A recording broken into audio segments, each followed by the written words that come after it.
Tanghali sa inyong lahat. Yan, meron tayong ibabahagi lang about dito sa atin mga kasangkay na mga creator o mga vlogger o yung aking mga lalo aking mga followers. Ito ibabahagi ko lang sa inyo ito mga kasangkay. Yung kailangan natin halimbawa ngayon nag-post ka ng picture, kailangan huwag mong lagyan ng music, paulit-ulit na lang natin sinasabi. Kung maaari ka lang, kung mag-post ka lang, pwede mo lagyan lang ng caption pero wag mo lagyan ng music kasi malaki ang tulong sa iyo, mas lalo po yung hindi nakikipag-engagement.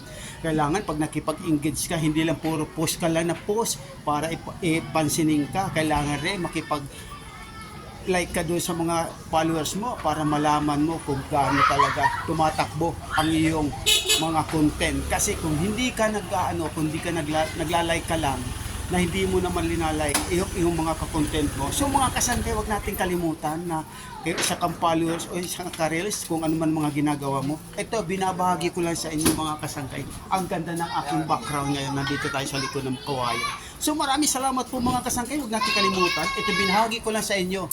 Kung isa kang followers, huwag mo kalimutan. Big Samar nagsasabi sa iyo. I-follow mo. Bye-bye.